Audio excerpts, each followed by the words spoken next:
दुनिया के अंदर आपने देखा होगा, आज से हजरत तवज्जो जाऊंगा 10 साल पहले, तकरीबन 10 साल क्या अभी भी चल रहा है भाई कि 10-10, 20-20 रुपए मोहल्ले में औरतें इकट्ठा करती थी। औरतें इकट्ठा करती थी, कहती थी 10-10, 20-20 रुपए में आज फिल्म चलेगी, वो फलाना नाम की माज़अल्लाह बीसी, वो क्या बोलते उसको, वो क्या थी, सीडी, अरे नाम भी जहन से नहीं आ रहा यार। ऐसा वक्त चल गया कि हर एक के हाथ में टीवी हो गई। उस सीडी के चक्कर में वो तो लोग जो है थोक देखते थे, अब तो बच्चा बच्चा देख रहा है जी। लेकिन ये अपने ऊपर है, जैसा चाहे वैसा करें, है कि नहीं। 10-20 रुपए इकट्ठा करके टीवियां चलती थी, VCR चलती थी, सीडियां चलती थी। लोग अपने गांव में देखते थे, गांव के बाहर गन्नों में देखते थे, गन्ने तोड़ते हुए चले जाते थे, फसलें बर्बाद कर देते थे। लेकिन याद कर लो, वो टीवी तुम्हारे लिए अज़ाबे बवाल है, वो तुम्हारे लिए सीडी तुम्हारे गुनाहों का जरिया है, वो तुम्हारे तमाम गुनाहों को पैदा करेगी, तुम्हारे ऊपर गुनाहों को ला देगी। लेकिन आज की ये महफिल, आज का ये जश्न, आज की ये नूरानी महफिल, ये तुम्हारे उन गुनाहों को अल्लाह और उसके रसूल के करम से माफ, सुभान अल्लाह, बेशक माफ फरमाएगी नहीं जी, बेशक। आप अंदाजा लगा लें, तमाम सहाबा की जिंदगी पर अमल कर लें। हमने अपने हुकूक को नहीं देखा, हमने अपनी जिंदगी के अपने हुकूक नहीं पहचाने कि अल्लाह ने हमें किस लिए पैदा फरमाया है, अल्लाह ने हमें किस लिए दुनिया के अंदर भेजा है। हजरत अमीरुल मोमिनीन उमर फारूक आज़म की जिंदगी से सबक ले लें, सुभान अल्लाह। उमर फारूक आज़म सैयदना सिद्दीक अकबर की जिंदगी से सबक ले। आप जानते हैं मोहब्बत क्या चीज होती है।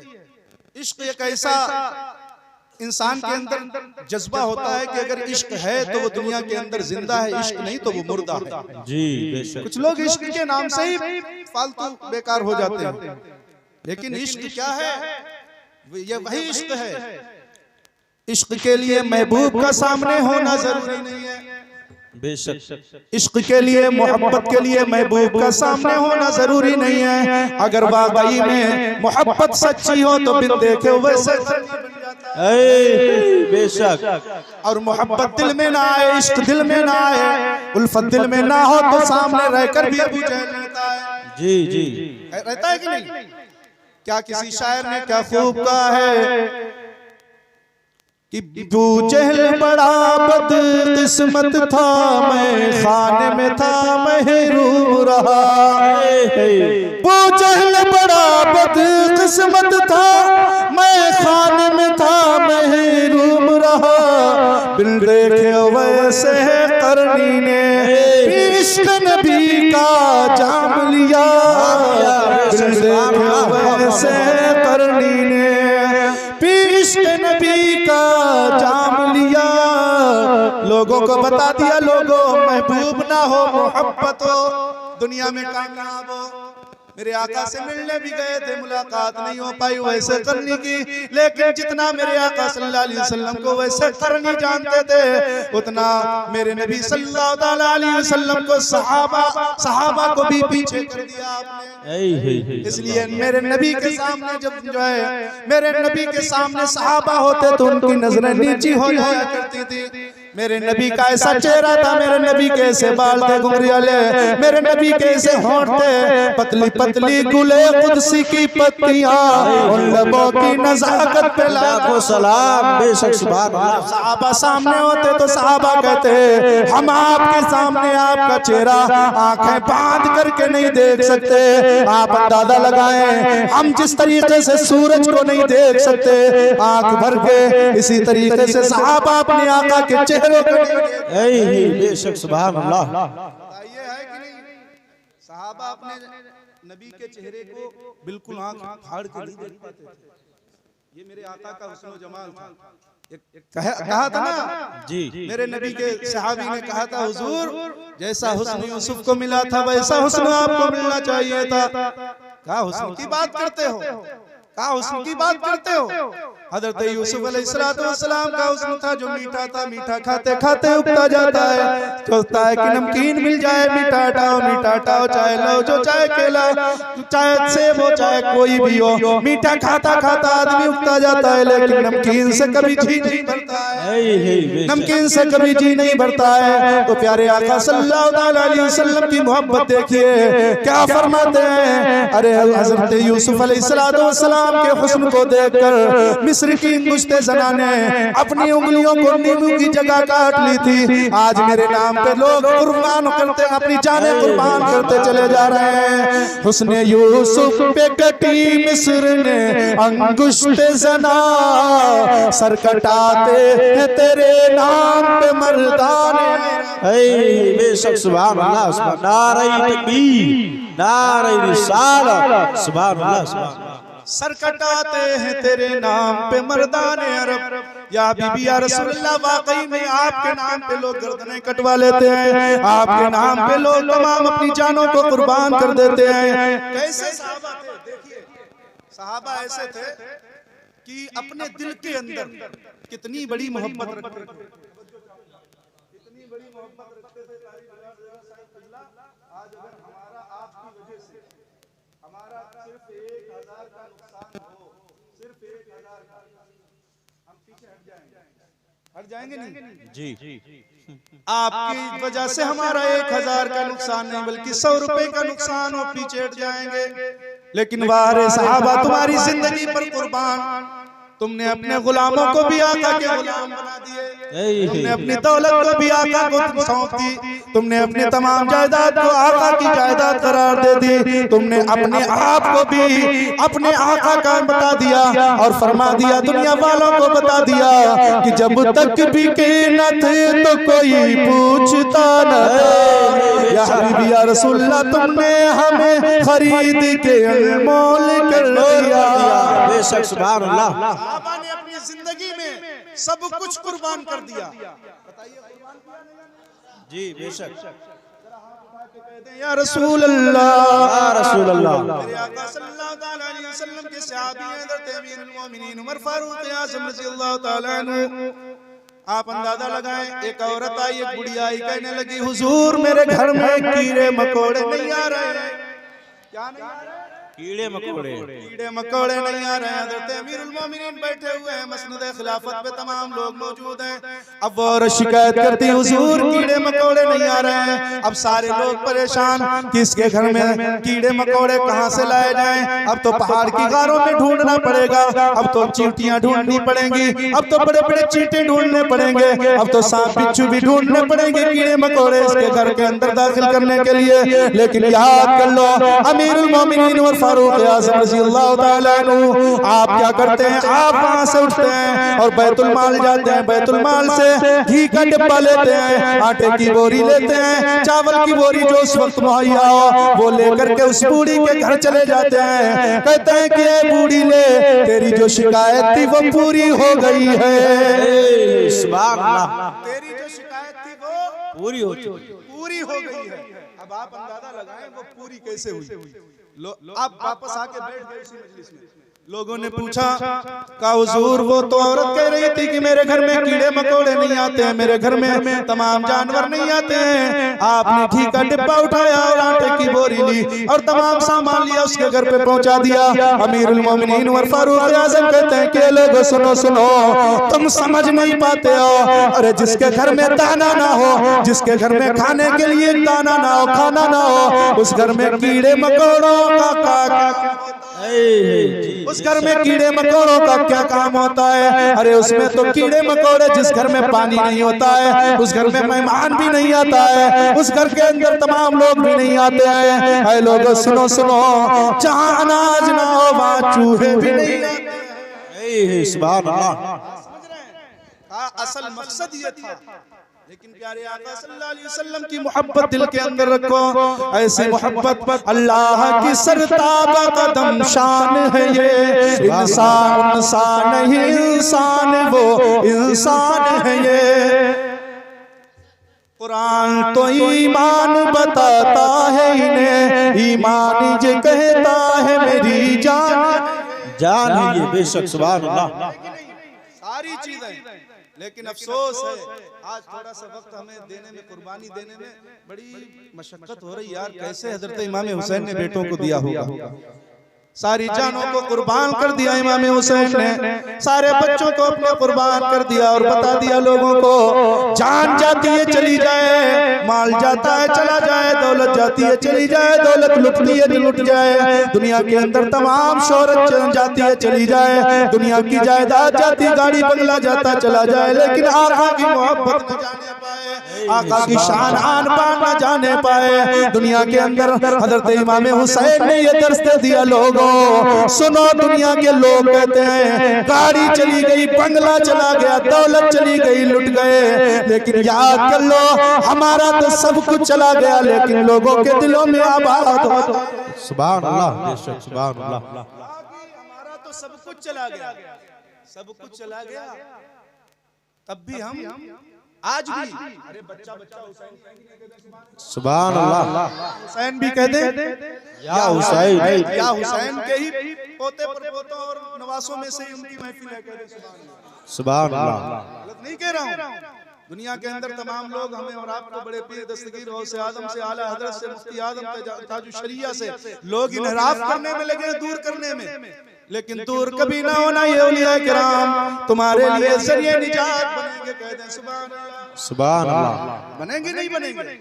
वो एक वकील था, वकील था और वो जल्दी जल्दी में अब कचहरी चला गया, घड़ी जो थी वो घर भूल गया, तो तख्त पे अपने वकील लोग बैठते हैं, तो तस्करा किया यार घड़ी में घर पे भूल आया है, गुसल खाने में रखी, नहाने के लिए गया था, तो एक चोर ने सुन लिया, चोर ने सुन लिया, चोर ने क्या किया, बाजार से एक मुर्गा खरीदा, घड़ी सोना चिमटी होगी उस दौर की, मुर्गा होगा 10-20 रुपए का, घड़ी होगी 2-4-5 की। अब उसने मुर्गा लिया और मुर्गा लेने के बाद में वो गया वकील साहब के घर पता लगाते हुए, और वकील साहब के घर पे आवाज दी कि वकील साहब, तो आवाज आई उनकी अहलिया की, वकील साहब तो कचहरी गए हुए हैं, कहा वकील साहब ने ये मुर्गा भेजा है, मुर्गा ले लो, और गुसल खाने में घड़ी भूल गए, वो घड़ी दे दो। अब वो घड़ी, घड़ी तो घड़ी, अब वो घड़ी लेके चला गया। शाम को वकील साहब आए, कहने लगे मेरी घड़ी कहाँ है? कहा घड़ी तो आपने मंगवा ली थी एक नौकर से, गुलाम से। कहा कैसा था? कहा मुझे शक्ल तो याद नहीं, मुझे तो उसका चेहरा याद नहीं, मुझे तो उसकी शनाख्त नहीं, मुझे तो उसका नाम याद नहीं। घड़ी ले गया है और ये मुर्गा दे गया है। तो वकील साहब ने क्या कहा, चलो ठीक है घड़ी ले गया, लेकिन 10-20-50 रुपए का मुर्गा तो छोड़ गया है। लेकिन अब दूसरे दिन क्या हुआ? दूसरे दिन यही हुआ, दूसरे दिन फिर वही आया। कौन? फिर वही आया वो चोर, और कहने लगा उसी दरवाजे पे दस्तक दे करके, ऐ बीवी की, ऐ वकील की बीवी सुन लीजिए, वो घड़ी वाला चोर मिल गया है। वकील साहब ने मुर्गा बुलाया, मंगाया, दे दीजिए। क्या बताया कि वकील साहब को वो चोर मिल गया कल घड़ी वाला, और वो मुर्गा भी आज कचहरी में मंगाया। यही मिसाल आती है उन ईमान छोरों की जो ईमान को छीनते हैं, ईमान को झंझोड़ते हैं, ईमान को जो है बदमादाग बना देते हैं और कहते हैं कि हमारी तरफ चले आओ, अल्लाह राजी हो जाएगा, रसूल राजी हो जाएगा। लेकिन याद कर लो, कभी वो तुम्हें नमाज दिखा के नियाज छुड़ा लेंगे, कभी वो अपनी बातें बता करके तुमसे अल्लाह और उसके रसूल से दूर कर देंगे। हकीकत ये होगी उनके दिल के अंदर मोहब्बत जरा सी भी नहीं होगी। अगर नमाज पढ़ेंगे तो इतनी पढ़ेंगे, तुम अपनी नमाजों के, उनकी नमाजों के आगे हकीर समझोगे। मेरे आका सल्लल्लाहु अलैहि वसल्लम ने इरशाद फरमाया था, आखिर वक्त में लोग ऐसे होंगे, उनकी नमाजों के आगे अपनी नमाजें हकीर जानोगे, उनके रोजों के आगे अपने रोजे हकीर समझोगे, उनकी इबादत के आगे अपनी इबादतें हकीर समझोगे, उनकी तमाम रियाजत के आगे इबादत ज़ुहद और तक़वा में अपने आप को हकीर समझोगे। लेकिन हकीकत ये होगा, वो कुरान पढ़ेंगे तो कुरान के हलक के नीचे नहीं उतरेगा। सुभान अल्लाह। समझ रहे हैं? ये हकीकत है, ये मिसाल है उस वकील और मुर्गे की कि इंसान को बहका देता है, थोड़ा सा लालच देता है मुर्गे का, वो मुर्गा भी नहीं होता है, घड़ी भी ले जाता है, मुर्गा भी ले जाता है। ना खुदा ही मिला ना विसाले सनम, ना इधर के रहे ना उधर के रहे। सुभान अल्लाह बेशक हकीकत है कि नहीं? अपने दिल के अंदर इश्क़ मुस्तफा अपना लो, दुनिया कामयाब हो जाएगी। ऐसा इश्क हो यार, कभी देखा नहीं मोहब्बत करने वाले लोग। हज़रत खलीफा हारून रशीद इतनी बड़ी मोहब्बत की जिसका कोई जवाब नहीं। एक बार आपने जो है 14वीं का चांद चमक रहा था और मियां बीवी की आपस में बातें कैसी होती है सब जानते हैं, इसको खोलने की जरूरत नहीं है, सब अंदर अंदर समझते हैं। बैठे हुए थे, अपने बीवी की तारीफ करने लगे, कहने लगे कि ऐ मेरी अहलिया तुम बहुत खूबसूरत हो। कहते हैं सुभान अल्लाह, सुभान अल्लाह। तो बीवी शौहर तारीफ करे अपनी बीवी की, तो बीवी तो और उछल कर उसका चेहरा खिल जाएगा, शौहर ने तारीफ की है। लेकिन आजकल शौहर तारीफ नहीं बल्कि तमाचा मारता है। माज़अल्लाह, मेरे आका ने फरमाया औरत के चेहरे पे तमाचा न मारा करो, अगर तुम्हें मारना ही है तो धीरे से पीठ पे थप्पा दिया करो।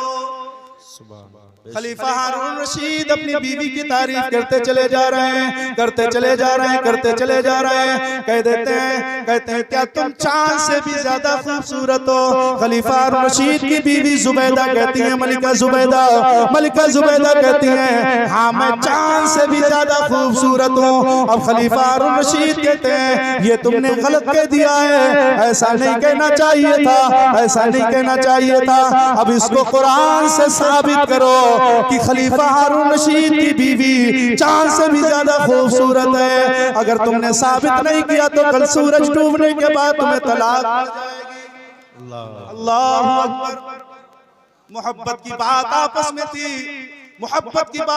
में थी, और बात में क्या हो गया? कहने लगे कि सूरज कल डूबेगा, तुम्हें तलाक पड़ जाएगी, न मैं तुम्हारा मियां न तुम मेरी बीवी। अल्लाह।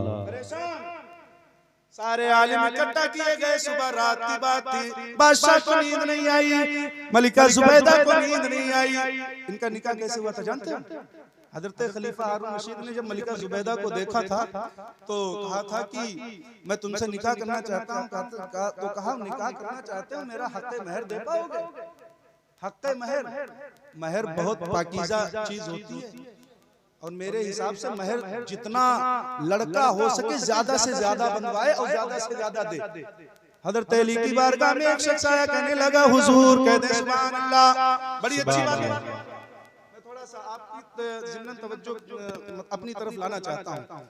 हज़रत अली रज़ी अल्लाह ताला अन्हु की बारगाह में आया एक शख्स, कहने लगा हुजूर बुखार आता है चला जाता है, फिर आ जाता है चला जाता है, यानी टाइफाइड बन गया है। तो मेरे आका हज़रत अली फरमाते हैं, कहते हैं कि तुम्हें अपने पैसे से दवा ले तो कामयाब नहीं होते। कहा नहीं होता हूँ, कहा किसी बीवी का हक़ महर जो उसके महर के पैसे हो, उस पैसे से शहद खरीद लो, और शहद खरीदने के बाद वो पियो, तुम्हारा टाइफाइड बुखार भी चला जाए।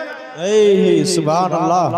आप अंदाजा लगाए कितनी पाकीज़ा ये होती है। हज़रत खलीफा हारून रशीद ने क्या कहा? खलीफा हारून रशीद ने कहा निकाह करना चाहता हूँ। मलिका जुबैदा ने कहा निकाह करने की अगर ताकत है तो मेरा महर अदा कर पाओगे? कहा क्या है? कहा बगदाद से मक्का शरीफ तक एक नहर जारी करना पड़ेगी हाजियों के लिए पानी पीने के लिए। सुभान अल्लाह। कितनी हाजियों के लिए पानी पीने के लिए। ये हिजरी 70 की बात है। आप अंदाजा लगाएं, वो नहर जुबैदा के नाम से मशहूर है। ये भी गए जानते हैं नहर जुबैदा के नाम से। अब तो इतने आलात, इतने जदीद काम हो गए हैं कि अब तो नहर और नाले की जरूरत खत्म हो गई है। लेकिन प्यारे दोस्तों कुर्बान जाओ, हज़रत खलीफा हारून रशीद कहते हैं कि मेरी बीवी सुन ले, अगर उस नहर को बनवाने में एक फावड़ा चलाने पर एक सोने की डली खर्च करनी पड़ेगी तब भी मैं करने के लिए तैयार। सुभान अल्लाह, सुभान अल्लाह। तब भी मैं करने के लिए तैयार हूँ जी, बेशक। तब भी मैं करने के लिए तैयार। अब जानते क्या यार, जहाँ अभी यहाँ खेतों में कह दिया जाए नाला खुदाना है, नहर बनवाना है, तो हम और आपके तमाम होश हो जाएंगे। लेकिन पहाड़ों में कोई कह दे लेकिन वो भी अल्लाह की मकबूल बंदी थी, वो भी अल्लाह के मकबूल बंदे थे, कोई बड़े बड़े काम से डरते नहीं थे। लेकिन प्यारे दोस्तों, आपने हज़रत खलीफा रशीद ने वो नहर बनवाना शुरू कर दी, नहर बनवाते रहे, और बनवाने के बाद में जब आपका जो है निकाह हुआ तो निकाह में आपका जो पर्चा था वो जो वजीर से तैयार कराया गया और हज़रत मलिका जुबैदा को दिया गया। नहर में पानी जारी था और अल्लाह से क्या कहा, आज की औरत होती तो महर लेती तो गहना लाती, आज की औरत होती तो महर लेती तो कंगना लाती, आज की औरत होती महर लेती तो झुमका लाती। लेकिन वार मलिका जुबैदा को देखिए, उन्होंने महर में मांगा भी तो हाजियों की खिदमत का मौका मांगा, और जब नहर तैयार हुई, निकाह हो गया, हज़रत खलीफा रशीद ने हक महर अदा किया, उस पर्चे को दिया, कहा ये इतना इतना पैसा इस नहर में खर्च हुआ है। हज़रत मलिका जुबैदा नहर पे जाके वो कागज उसी नहर में डाल देती है, कहती है कि अल्लाह रब्बुल इज्जत इसका हिसाब यौम हिसाब के दिन। सुभान अल्लाह, सुभान अल्लाह।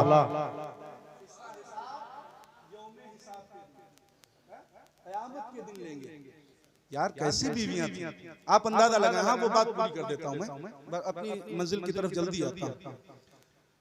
मेरे खलीफा हारून रशीद ने कहा कि ठीक है खलीफा हारून रशीद, अब कल तक साबित करो, ये साबित करो, वरना सूरज डूबने के बाद में तलाक हो जाएगी।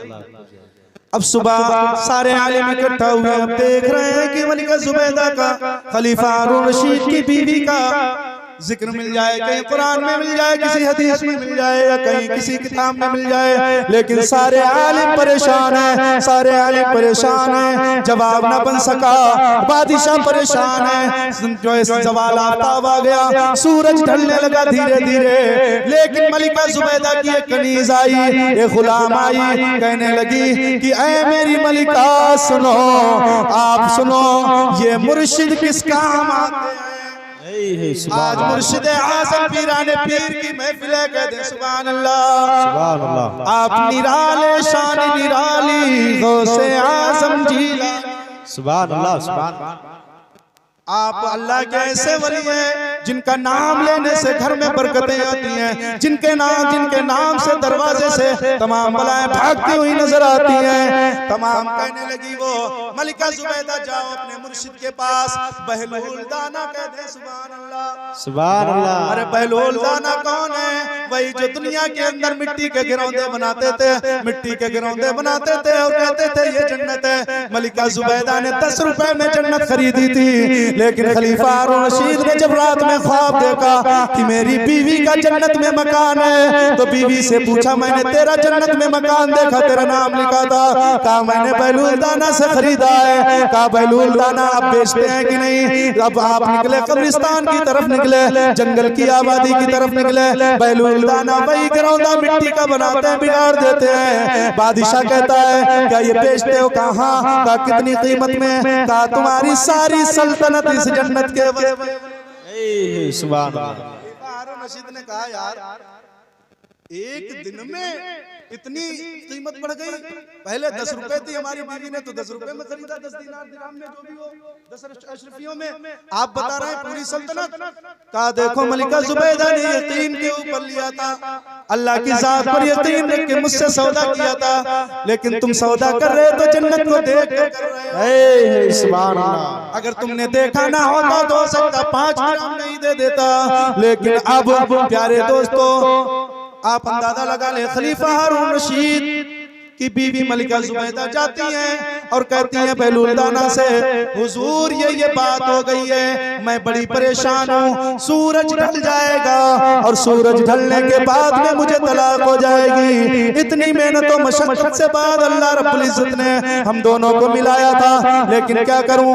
अब वो आते हैं, कहते हैं तू चल मैं आता हूँ। हजरत बहलूल दाना पीछे पीछे आ जाते हैं शाही दरबार में, और शाही दरबार में आने के बाद कहते हैं हम जो है बादशाह खलीफा हारून रशीद को बुला लो।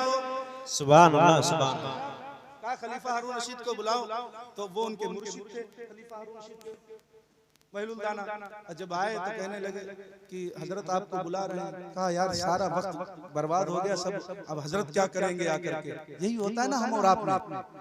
लेकिन कहा नहीं, पीर की बात थी तो जाना पड़ा। गए, बैठने के बाद में हजरत बहलुल दाना ने हजरत खलीफा हारून रशीद से फरमाया, ऐ खलीफा हारून रशीद मेरे कुछ सवालों के जवाब दे दे। कहते सुभान अल्लाह, मेरे कुछ सवालों के जवाब। बादशाह कहता है मैं पहले से ही परेशान हूँ, अब मैं इनके सवालों के भी जवाब दूं। मेरी बीवी मेरे कब्जे से बाहर हो जा रही है, सूरज आने डूबने को है, वक्त निकलने को है, वक्त निकलने को है, मुझे अपनी जिंदगी मौत का एक फैसला लेना है। लेकिन ये सवालों के जवाब क्या पूछिए हजरत, मैं आपके सवालों के जल्दी जवाब दे देता हूँ। अब देखो हजरत बहलुल दाना, अल्लाह वाले चाहे तो एक नजर में हमारी और आपकी जितनी गुत्थी, जितनी दुनिया के अंदर तमाम परेशानियां हम और आपके जहन में गुत्थी हुई हो, वो एक नजर करम से सारी पार हो जाएं। सुभान अल्लाह। अब कहते हैं सवाल ये है, मैं एक आयत पढ़ता हूँ, उस आयत को तुम सही कर दो। कहा ठीक है, वत्तीनी वज़्ज़ैतूनी वतूरि सीनीन वहाज़ल बलदिल अमीन लक़द ख़लक़ना अश-शम्स फ़ी अहसनि तक़वीम। सुभान अल्लाह, सुभान अल्लाह। तो बोल दे बेशक। हजरत बहलुल दाना कहते हैं लक़द ख़लक़ना अश-शम्स फ़ी अहसनि तक़वीम। कहा हजरत आप गलत पढ़ रहे हैं। कहा गलत पढ़ रहे हैं, बहलुल दाना पढ़ रहे हैं लक़द ख़लक़ना अश-शम्स फ़ी अहसनि तक़वीम। तो बहलुल दाना की बारगाह में खलीफा हारून रशीद अर्ज़ करते हैं तुम गलत पढ़ रहे हो हुजूर, आप गलत पढ़ रहे हैं। अच्छा मैं गलत पढ़ रहा हूँ, अब किसे पढ़ता हूँ? फिर पढ़ा वत्तीनी वज़्ज़ैतूनी वतूरि सीनीन वहाज़ल बलदिल अमीन लक़द ख़लक़नल क़मरा फ़ी अहसनि तक़वीम। सुभान अल्लाह। क्या अब सही पढ़ा? कहा नहीं अब भी गलत है। कहा अब भी गलत है। कहा अब भी गलत है। तो कहा फिर से पढ़ता हूँ, वत्तीनी वज़्ज़ैतूनी वतूरि सीनीन वहाज़ल बलदिल अमीन लक़द ख़लक़नन नुजूम फ़ी अहसनि तक़वीम। सुभान अल्लाह।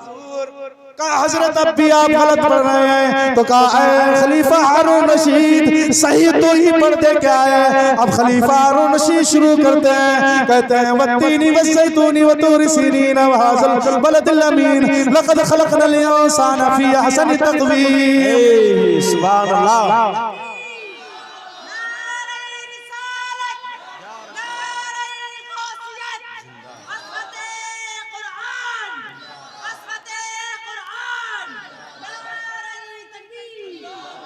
कहा लक़द ख़लक़नल इंसाना फ़ी अहसनि तक़वीम।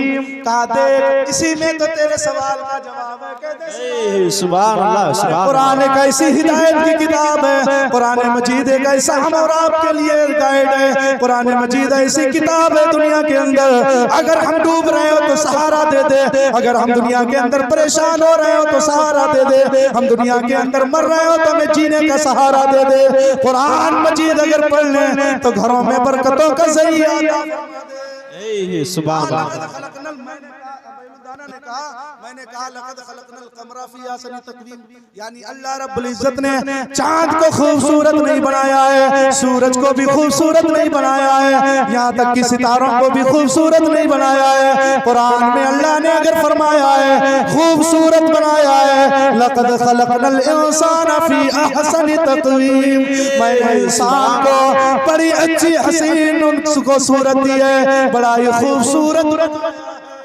सुभान अल्लाह। खलीफा हारून रशीद ने कहा मान गए, अल्लाह वाले एक नजर में हमारा बेड़ा पार कर देते हैं। सुभान अल्लाह। हकीकत है ये चीज। खलीफा हारून रशीद की बारगाह में कहती मैं ये आखिरी दर्स दे रहा हूँ आपको, 5-7 मिनट में अपनी गुफ्तगू को खत्म करूंगा। 1 घंटा के करीब हो गया, लेकिन आप लोगों ने सुन लिया सही है ना? किसी को बुरा तो नहीं लगा? हजरत तवज्जो चाहूंगा, अल्लामा बदरुद्दीन रज़ा साहब क़िबला को मैं जब देखता हूँ तो यार कहता हूँ इन्हें माइक ऑपरेटर कहूँ या जो है मुक्तदियों का ऑपरेटर कहूँ। ये चलाते हैं बहुत अच्छा माइक, हाँ बहुत अच्छा, और इमाम भी अच्छे हैं। इमाम इतने अच्छे हैं कि आजकल लोग वो जो है इमाम की कद्र कम कर पाते हैं, लेकिन क्या कहा है किसी शायर ने, लाजिम है करना भाई